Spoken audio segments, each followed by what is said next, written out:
അഹങ്കാരിക്ക് ഒരിക്കലും ദൈവത്തെ കണ്ടുമുട്ടാൻ പറ്റുകയില്ല. ഒരു കൂട്ടര് ജീവിതത്തിൽ ബലഹീനരാണെന്ന് അറിയുന്നവര്, മറ്റവര് അറിയാൻ പോകുന്നവര്.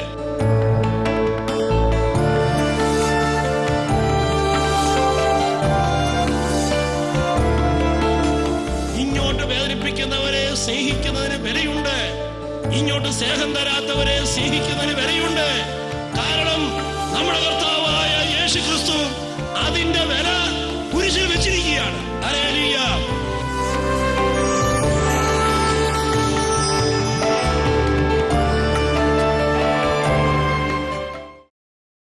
Hallelujah. Hallelujah. Hallelujah. Hallelujah. Hallelujah. Hallelujah. Hallelujah. ഈ ഭർത്താക്കന്മാരുടെ തലയുടെ ഒരു പ്രത്യേകത പെട്ടെന്ന് സൊല്യൂഷൻ കൊടുക്കുന്ന തലയാണ്. ഭാര്യ ഒരു പ്രോബ്ലം പറഞ്ഞു, ഉടനെ തന്നെ ഭർത്താവ് സൊല്യൂഷൻ പറയും. നിങ്ങൾ സൊല്യൂഷൻ പറയുമ്പോൾ നോക്കിക്കോ, നീ പറയുന്ന സൊല്യൂഷൻ മുഴുവനൊന്നും ഭാര്യ കേൾക്കാൻ പോകുന്നില്ല. ഹല്ലേലൂയ. ഹല്ലേലൂയ. നീ സൊല്യൂഷൻ പറഞ്ഞ് തീരുന്നതിന് മുമ്പ് തന്നെ അവൾ അടുത്ത പ്രോബ്ലം പറയും. അതിനും നീ സൊല്യൂഷൻ പറഞ്ഞെന്ന് വിചാരിക്കുക. അപ്പോൾ ഒരു സൊല്യൂഷൻ ഇല്ലാത്ത ഒരു പ്രോബ്ലം അങ്ങ് തട്ടും, ദേ കിടക്കുന്നു. ഹല്ലേലൂയ. ഹല്ലേലൂയ. പിന്നെ നിനക്ക് മിണ്ടാൻ പോലും പറ്റിയല്ല. ഹല്ലേലൂയ. ഹല്ലേലൂയ. പല പുരുഷന്മാരുടെയും വിചാരം ഈ ഭാര്യ പറയുന്ന പ്രോബ്ലത്തിനൊക്കെ സൊല്യൂഷൻ കൊടുക്കണമെന്നാണ്. അപ്പം അതുകൊണ്ട് ചില പുരുഷന്മാർ ഭാര്യ പ്രോബ്ലം പറഞ്ഞിട്ട് സുഖമായിട്ട് കിടന്നുറങ്ങും. ചില ശുദ്ധരായ ഭർത്താക്കന്മാർ രാത്രി ഉറക്കോളച്ചിരുന്ന് സൊല്യൂഷൻ ആലോചിക്കുകയാണ്. എൻ്റെ ഭാര്യ അങ്ങനെ പറഞ്ഞു, ഞാനിനി എന്നാ ചെയ്യും? അങ്ങനെ സൊല്യൂഷൻ ആലോചിച്ച് പല രാത്രികൾ തന്നെ ഉറക്കം നഷ്ടപ്പെട്ട് ചില ശുദ്ധരായ ഭർത്താക്കന്മാർ മെൻ്റൽ ഹോസ്പിറ്റൽ വരെ അഡ്മിറ്റ് ആയിട്ടുണ്ട്. ഹല്ലേലൂയ. ഹല്ലേലൂയ. ഒന്ന് കൈയുയർത്തി കൈയടിക്കുക.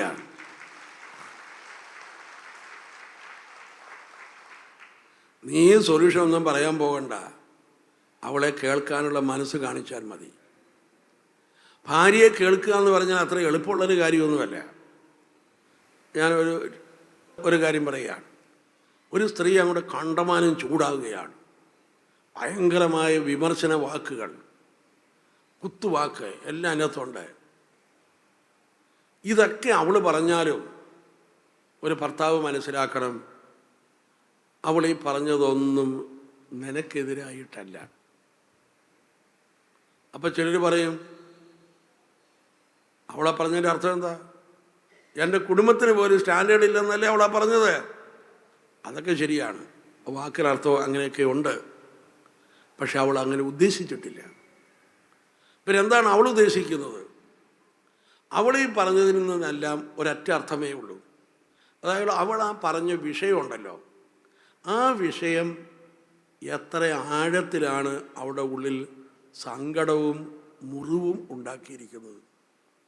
ആ മുറിവിൻ്റെ ആഴമാണ് അവൾ പ്രകാശിപ്പിച്ചത്. അത് നിനക്കെതിരായിട്ടല്ലത്. ഹല്ലേലൂയ. ഹല്ലേലൂയ. ആ അവൾ അവതരിപ്പിച്ച വിഷയം അവളെ സംബന്ധിച്ചിടത്തോളം എന്തുമാത്രം വേദനയും ദുഃഖവും മുറിവും ഉണ്ടാക്കിയിരിക്കുന്നു. ഇതാണ് അവൾ പ്രസൻറ്റ് ചെയ്തത്. അത് നിനക്കെതിരായിട്ടല്ല. ഹല്ലേലൂയ. ഹല്ലേലൂയ. അത് ആ പറഞ്ഞത് എനിക്കെതിരായിട്ടാണ്. അങ്ങനെ പേഴ്സണലായിട്ട് ഭർത്താക്കന്മാർ എടുക്കരുത്. അങ്ങനെ എടുത്താൽ ഭാര്യയെ കേൾക്കാനുള്ള മനസ്സ് നഷ്ടപ്പെടും. ഒന്ന് കൈയുയർത്തി കൈയടിക്കുക.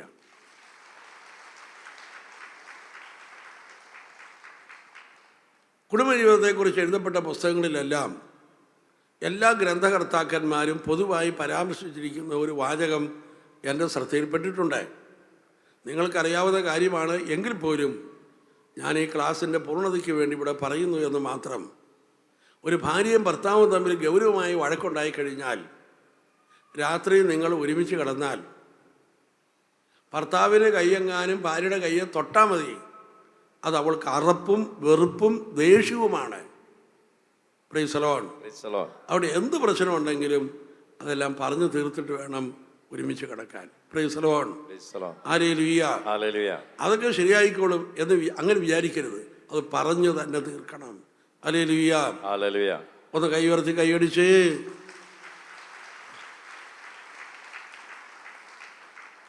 ഒരു പെൺകുട്ടി ഈ ഭൂമിയിലേക്ക് പിറന്നു കഴിഞ്ഞാൽ ഷെയർ ചെയ്യുവാനുള്ള ജന്മവാസന അവൾക്കുണ്ട്.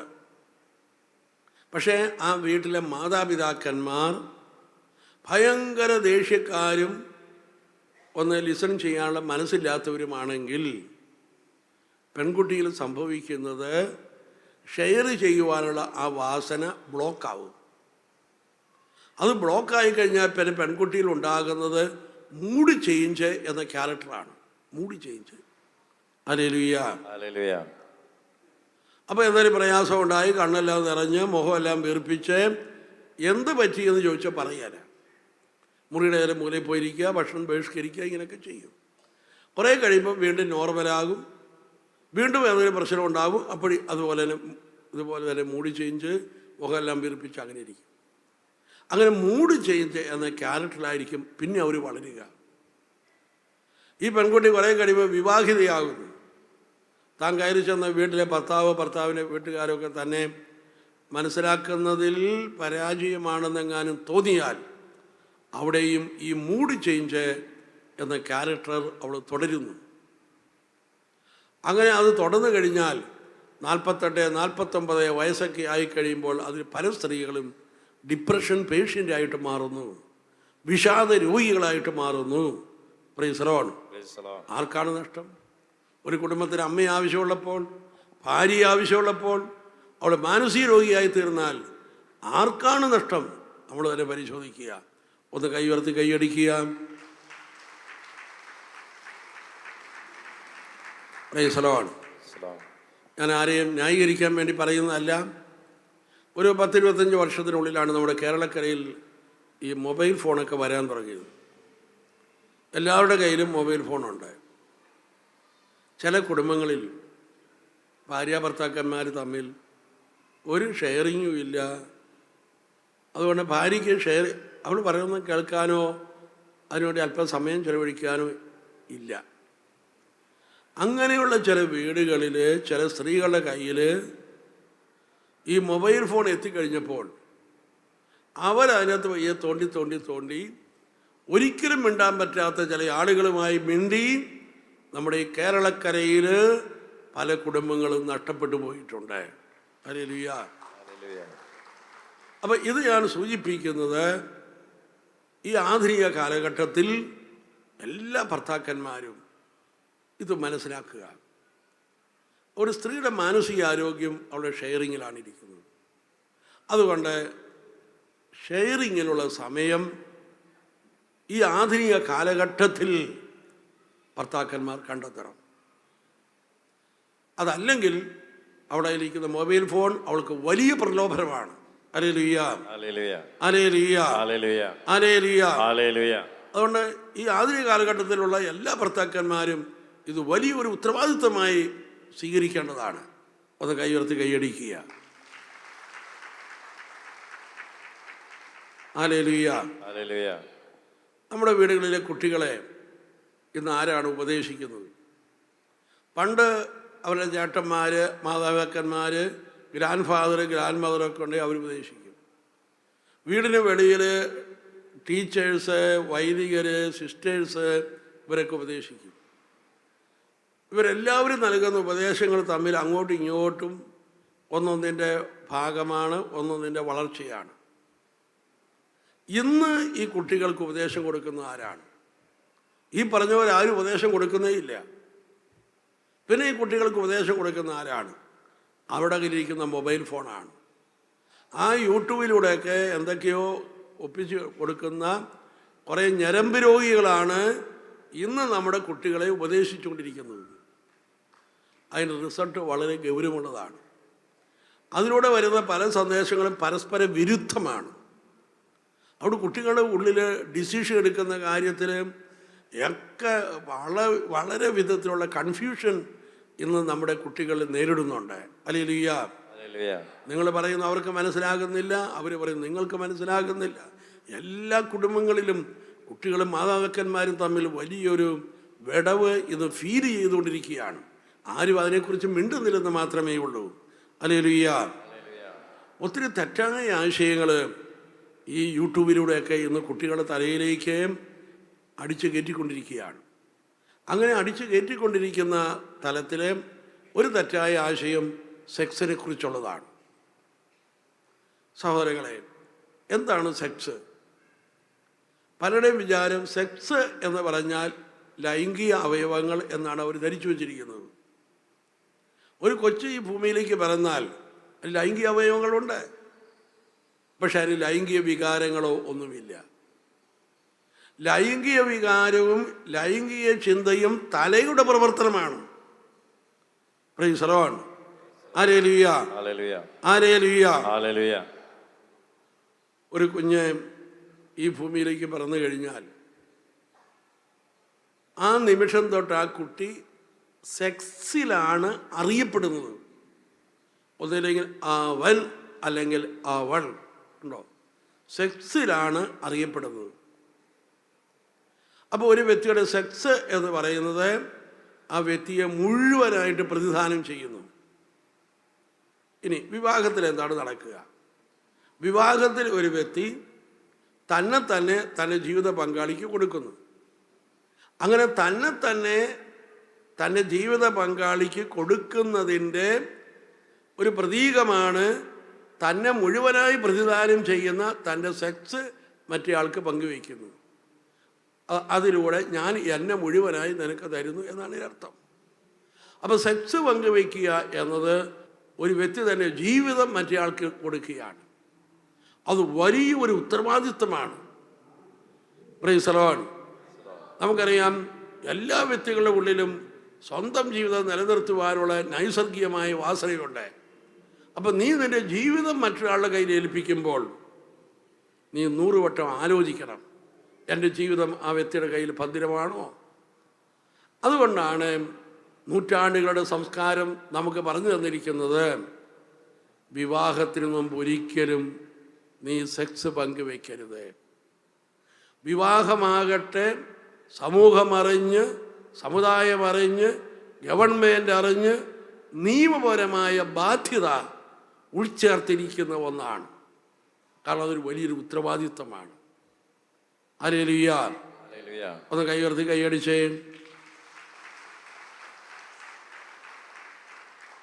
എന്നാൽ ഇന്ന് ഈ യൂട്യൂബിലൂടെയൊക്കെ ചിലർ പറഞ്ഞു കൊടുത്തിരിക്കുന്നത് എന്താണ്? അവർക്ക് വ്യക്തികളെ വേണ്ട, സെക്സ് തരുന്ന അല്പസമയത്ത് സന്തോഷം മാത്രം മതി, നിന്നെ വേണ്ട, ഉത്തരവാദിത്വം ഏറ്റെടുക്കാനൊന്നും തയ്യാറില്ല, നിന്റെ ജീവിതമൊന്നും ഇവിടെ വേണ്ട, സെക്സ് തരുന്ന അല്പം സന്തോഷം മാത്രം മതി. അങ്ങനെ സെക്സിനെയും നിന്റെ ജീവിതത്തെയും വേർതിരിക്കാൻ പറ്റുമോ? നിന്റെ ജീവിതം വേണ്ട, അല്പസമയത്ത് സെക്സ് മതി. അങ്ങനെ സെക്സിനെയും ജീവിതത്തെയും വേർതിരിക്കാൻ സാധിക്കുമോ? ഇതാണ് ചോദ്യം.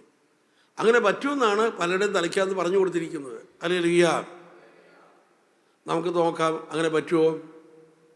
പരിഷ്കൃത രാജ്യമായാലും അപരിഷ്കൃത രാജ്യമായാലും വിദ്യാഭ്യാസം ഉണ്ടെങ്കിൽ ഇല്ലെങ്കിലും ഒരു വ്യക്തി തൻ്റെ സെക്സ് പങ്കുവെച്ചിട്ട് താൻ ഈ മേഖലയിൽ വഞ്ചിക്കപ്പെട്ടു എന്നെങ്ങാനും ഒരു ബോധമുണ്ടായാൽ ഉടനെ തന്നെ ആ വ്യക്തിയിലുണ്ടാകുന്ന ആദ്യത്തെ ചിന്ത എൻ്റെ ജീവിതം പോയി എന്നാണ്. ഉടനെ തന്നെ ആ വ്യക്തി ആത്മഹത്യക്ക് ശ്രമിക്കുന്നു, ചിലർ ജലം മുറിക്കുന്നു. ഇനി വേറെ ചിലരുടെ ജീവിതം പോയി എന്ന് മനസ്സിലാക്കി കഴിഞ്ഞാൽ സ്വന്തം ജീവിതത്തെ അവർക്ക് ബോധപൂർവം കാണാൻ പറ്റാത്തതുകൊണ്ട് മയക്കുമരുന്നിനെയൊക്കെ അടിമയായിട്ട് കഴിയുന്നു. അപ്പം നോക്കൂ, സെക്സും ജീവിതവും തമ്മിലുള്ള ബന്ധം. വെറും സെക്സ് പങ്കുവെച്ചിട്ട് ആ മേഖലയിൽ വഞ്ചിക്കപ്പെട്ടു എന്ന ചിന്ത ഈ ലോകത്തിൻ്റെ ഏത് കാലഘട്ടത്തിൽ എവിടെ ഉണ്ടായാലും ശരി, ആദ്യം അവരുടെ മനസ്സിലേക്ക് കടന്നു വരുന്നത് എൻ്റെ ജീവിതം പോയി എന്ന ചിന്തയാണ്. അപ്പോൾ സെക്സും ജീവിതവും തമ്മിലുള്ള ബന്ധം മനസ്സിലായല്ലോ. ഹല്ലേലൂയ. ചിലർ വിചാരിക്കുക എന്തിനാ അച്ഛൻ ഇതൊക്കെ രാവിലെ ഇവിടെ വിളിച്ചു പോകുന്നത് എന്ന്. ഹല്ലേലൂയ. ഇവിടെ ഇരിക്കുന്ന മാതാപിതാക്കന്മാരാണ് മക്കൾക്കിത് പറഞ്ഞു കൊടുക്കേണ്ടത്. നിങ്ങളാണിത് പറഞ്ഞു കൊടുക്കേണ്ടത്. ഇതൊരു തമാശ കളിയല്ല, ഇതൊരു ജീവിതത്തെയാണ് നീ സ്പർശിക്കുന്നത്. അതുകൊണ്ട് ഒരു തമാശ കളിയല്ല. ഹല്ലേലൂയ. അപ്പം അതുകൊണ്ട് ഒരു ജീവിതത്തെ നീ വഞ്ചിച്ചു കഴിഞ്ഞാൽ ജീവിതകാലം മുഴുവനും അതിൻ്റെ കുറ്റബോധം നിന്നെ വേട്ടയാടിക്കൊണ്ടിരിക്കും. ഒന്ന് കൈയുയർത്തി കൈയടിക്കുക. Praise the Lord. ഇത് നമ്മുടെ കുടുംബ കോടതികളിലൊക്കെ ധാരാളം വിവാഹമോചന കേസുകൾ ഇങ്ങനെ കെട്ടിക്കിടക്കുകയാണ്. Price the Lord. അതിലൊരു നല്ല ഭാഗം നമ്മൾ പരിശോധിച്ചാൽ അത് മദ്യപാനവുമായി ബന്ധപ്പെട്ട് കിടക്കുകയാണ്. ഒരു കാര്യം മനസ്സിലാക്കുക, മദ്യപാനവും കുടുംബജീവിതവും ഒരുമിച്ച് പോവുകയില്ല. ഹല്ലേലൂയ. പ്രിയപ്പെട്ടവരെ, ഇന്ന് നമ്മുടെ കേരളത്തിൽ ലഹരി മുഴുവൻ ഒഴുകിക്കൊണ്ടിരിക്കുകയാണ്. മയക്കുമരുന്നുകൾ, കേരളത്തിലേക്ക് വന്നുകൊണ്ടിരിക്കുന്ന മയക്കുമരുന്നിൻ്റെ 60% നമ്മുടെ വിദ്യാലയ അന്തരീക്ഷത്തിലാണ് വിറ്റഴിക്കപ്പെടുന്നത് എന്ന ഭീകരമായ കണക്കുകൾ ഗവൺമെൻറ് തന്നെ പറഞ്ഞുകൊണ്ടിരിക്കുകയാണ്. അപ്പോൾ നമ്മൾ ആലോചിച്ച് നോക്കിയേ നമ്മുടെ കുട്ടികളുടെ സ്ഥിതി എന്തെന്ന്. നമ്മൾ ആലോചിച്ച് നോക്കി ഇത് പ്രോത്സാഹിപ്പിക്കണമെന്ന് നോക്കിക്കേ. ഇതൊരാളുടെ സ്വകാര്യ ഇഷ്യൂ അല്ലത്, ഇത് കുടുംബജീവിതത്തെ ബാധിക്കുന്നതാണ്. അപ്പം അതുകൊണ്ട് ഇത് തലമുറകളെ ബാധിക്കുന്ന ഒരു കാര്യമാണ്. ഇതൊരു തിന്മയാണിത്. നമ്മൾ ഉറച്ച തീരുമാനമെടുക്കുക. ഇത് ധാരാളം കുട്ടികൾ ലഹരിയുടെ അടിമയായി കൊണ്ടിരിക്കുകയാണ്. ഡി അഡിക്ഷൻ സെൻ്ററിലേക്ക് കുട്ടികൾ അവരാണ് കൂടുതൽ ഇന്ന് കാണപ്പെടുന്നത്. ഹല്ലേലൂയ. യൂറോപ്യൻ രാജ്യങ്ങളിൽ മുഴുവനും ഒരു നിയമമുണ്ട്. എല്ലാ യൂറോപ്യൻ രാജ്യങ്ങളിലും ഒരു നിയമമുണ്ട്. 18 വയസ്സ് കഴിയാതെ മദ്യം കുടിക്കുകയോ മദ്യം കൊടുക്കുകയോ ചെയ്യാൻ പാടില്ല. അങ്ങനെ കൊടുത്തു കഴിഞ്ഞാൽ അത് വളരെ ഗൗരവമായ കുറ്റമാണ്. അത് അവർ വളരെ കർശനമായ രീതിയിൽ ശ്രദ്ധിക്കുന്നു. എന്താണ് അവരങ്ങനെ നിയമം ഉണ്ടാക്കാൻ കാരണം? 18 വയസ്സിന് മുമ്പ് മദ്യം ഉപയോഗിക്കരുത് എന്ന് എന്തുകൊണ്ടാണ് അവർ നിയമം ഉണ്ടാക്കുന്നത്? ആ നിയമം ഉണ്ടാക്കാൻ കാരണം ദീർഘനാളത്തെ പഠനത്തിന് ശേഷമാണ് അങ്ങനെ ഒരു തീരുമാനത്തിലേക്ക് അവർ എത്തിച്ചേർന്നത്. അതായത് ഒരു 20-21 വയസ്സെങ്കിലും കഴിയാതെ നമ്മുടെ ഈ പ്രീ ഫ്രോണ്ടൽ ലോബ് അതൊരിക്കലും മച്ചുറാകുകയില്ല. അതിനു മുമ്പ് നമ്മുടെ തലയിലേക്ക് ഈ ലഹരി ചെന്ന് കഴിഞ്ഞാൽ ഭയങ്കരമായ ഡിസോറിയൻറ്റേഷൻ സംഭവിക്കും, വ്യക്തിത്വം നശിക്കും, രാജ്യത്തിലെ പൗരന്മാർ നഷ്ടപ്പെടും. അതുകൊണ്ടാണ് അവർ നിയമം ഉണ്ടാക്കി വെച്ചിരിക്കുന്നത്. ഇവിടെ എന്ത് നിയമമുള്ളത്? കുട്ടികളൊക്കെ അടിച്ച് കലക്കിക്കൊണ്ടിരിക്കുകയാണ്. ഈ തലച്ചോറിലെ സെല്ലുകൾ ഒരിക്കൽ പോയി കഴിഞ്ഞാൽ പിന്നെ ഉണ്ടായില്ല.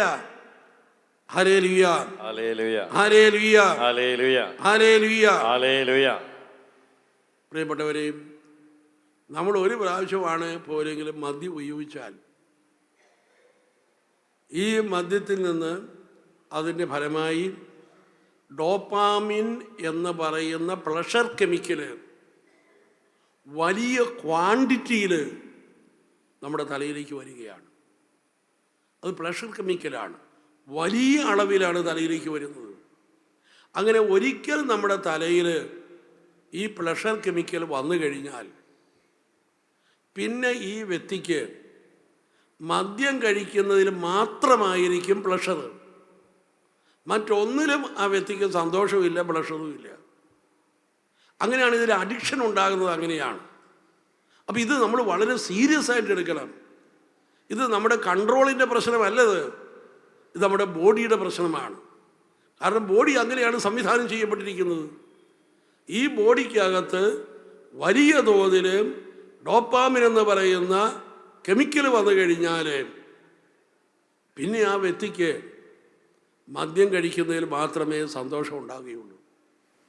ഉണ്ടോ? നമ്മളിത് വളരെ സൂക്ഷിക്കണം. ഇതിൻ്റെ പുറകെ എത്രയോ പേര് ഒരു 50-55 ഒക്കെ ആയിക്കഴിഞ്ഞപ്പോൾ ഈ ഭൂമിയിൽ നിന്ന് പോയിട്ടുണ്ട്. ലിവർ സിറോസിസായി, അങ്ങനെയായി, ഇങ്ങനെയായി. എത്രയോ ഗൗരവമുള്ളൊരു കാര്യമാണ്. നമ്മുടെ തലയിലെ സെല്ലുകൾ നശിപ്പിക്കും. ഇതിനകത്ത് എന്ത് വിറ്റാമിനോ ഒന്നുമില്ല. തലയിലെ ബോധം പോകുന്നത് മാത്രമേ ഉള്ളൂ. എന്തിനാണ് നീ ദൈവം തന്ന ഈ ബോധം നശിപ്പിക്കുന്നത്? നമ്മുടെ തലച്ചോറ് നശിപ്പിക്കുക. അതിൽ ഓരോ തലച്ചോറിലെ സെല്ലുകൾക്കെല്ലാം അതിൻ്റെതായ ഫങ്ഷനുണ്ട്. പല മദ്യപാനികളും ആ ലഹരി കഴിക്കുന്നത് പോലെ തനിക്കുണ്ടാകുന്ന മാറ്റത്തെക്കുറിച്ച് അവരറിയുന്നില്ല. എന്നാൽ അവരോടൊപ്പം താമസിക്കുന്ന ഭാര്യ അതുപോലുള്ള ആളുകൾ അറിയുന്നു. അതുകൊണ്ടാണ് അവർ കുടിക്കല്ലേ കുടിക്കല്ലേ കുടിക്കല്ലേ എന്ന് പറയുന്നത്. അതിന് പകരം നീ എന്ത് പോയി കഴിച്ചോ, ചോറോ എന്ത് വേണേലും വാങ്ങിച്ചോ, എന്ത് വേണേലും പോയി കഴിച്ചോ, ഈ സാധനം കഴിച്ച് തലച്ചോറ് നീ നശിപ്പിക്കരുത്. ചില ഭാഗത്ത് സെല്ലുകളൊക്കെ പോയി കഴിഞ്ഞാൽ പിന്നെ രാത്രി മുഴുവൻ ദുസ്വപ്നങ്ങൾ, അതുപോലെ തന്നെ ചില കാര്യങ്ങൾ ചിലർക്ക് ചെയ്യുമ്പോൾ ആ സെൻസ് അങ്ങ് നഷ്ടപ്പെടുകയാണ്. ഞാനിപ്പോഴും ഓർക്കുകയാണ്, ഒരു 5 മാസത്തിന് മുമ്പ് ഇവിടെ വന്നൊരു യുവാവ്, ഞാനവരോട് പറഞ്ഞു, ഇത് വളരെ ഗൗരവമുള്ള സംഭവമാണ്, നിൻ്റെ നേച്ചർ അനുസരിച്ച് വളരെ അപകടമാണ്, നീ കഴിച്ചു കഴിഞ്ഞാൽ പിന്നെ നീ എന്താ ചെയ്യുന്ന എനിക്കൊരു പിടുത്തമുണ്ടായില്ല, അവിടെ വലിയ അപകടങ്ങളും സംഭവിക്കും, നീ സൂക്ഷിക്കണം, നീ 2-3 ആഴ്ച ഇവിടെ നിന്ന് ധ്യാനം കൂടി നിർത്തിയിട്ട് വേണം പോകാൻ. എവിടെ ഒക്കെ നിന്നെന്ന് പറഞ്ഞ് പോയതാണ്. ഇവിടുന്ന് പോയാലും 4-ാം പൊക്കം ഈ തൃശ്ശൂർ ആരുമായിട്ട് അടിയുണ്ടാക്കി ഇപ്പം മറ്റൊരാളെ കുത്തി, ഇപ്പോൾ വിയൂർ ജയിലിൽ കിടപ്പുണ്ട്. നമ്മളൊന്ന് ആലോചിച്ച് നോക്കിയേ. ഇതെല്ലാം കഴിഞ്ഞ് കഴിയുമ്പോൾ അയ്യോ ഞാൻ വിചാരിച്ചില്ല, ദുഃഖമാണ്. ഓർത്തോട് ചെയ്യുന്നതല്ലത്. നമ്മുടെ ഈ സിസ്റ്റം പോയി കഴിഞ്ഞാൽ പോയില്ലേ. എന്തിനാണ് നമ്മൾ ഇതിട്ട് കളിക്കുന്നത്? എന്തിനാണ്? ഈ ഭൂമിയിൽ എത്രയോ സാധനങ്ങൾ നമുക്ക് തിന്നാനുണ്ട്. ഈ കണ്ട അവർ ഇതൊക്കെ ഉണ്ടാക്കിക്കൊണ്ട് മുഴുവൻ കെമിക്കലാണിത്. നമ്മുടെ കുട്ടികൾ പിന്നീട് ഒരു വീണ്ടും വിചാരം ഉണ്ടായിക്കഴിഞ്ഞാൽ പഴയതൊന്നും വീണ്ടെടുക്കാൻ പറ്റിയല്ല, പോയി കഴിഞ്ഞാൽ പോയി. അതാണ് ഹല്ലേലൂയ. അവിടെ ഉറച്ച ഒരു തീരുമാനം ഈ ധ്യാനത്തിലൂടെ എടുക്കുക. നമ്മുടെ കുടുംബത്തിൽ ഇത് കയറ്റരുത്, നമ്മുടെ കുഞ്ഞുങ്ങൾ ഇത് കാണരുത്. ഹല്ലേലൂയ. ഇത് തിന്മയാണ്. നമ്മുടെ കുടുംബത്തിൽ ഇതിനെതിരെ പ്രാർത്ഥനയുണ്ടാകണം. കാരണം നമ്മുടെ നാട്ടിൽ ഇത് പരന്നുകൊണ്ടിരിക്കുകയാണ്. ഇതിനെതിരെ പ്രാർത്ഥനയുണ്ടാകണം.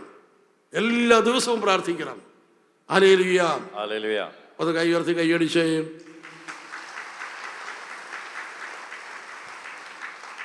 ഹല്ലേലൂയ. അഹങ്കാരിക്ക് ഒരിക്കലും ദൈവത്തെ കണ്ടുമുട്ടാൻ പറ്റുകയില്ല. ഒരു കൂട്ടര് ജീവിതത്തിൽ ബലഹീനരാണെന്ന് അറിയുന്നവര്, മറ്റവര് അറിയാൻ പോകുന്നവര്.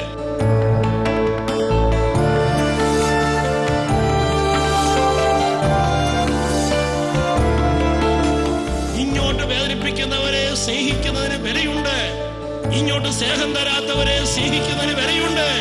കാരണം നമ്മുടെ കർത്താവായ യേശു ക്രിസ്തു അതിന്റെ വില കുരിശിൽ വെച്ചിരിക്കുകയാണ്. ഹല്ലേലൂയ.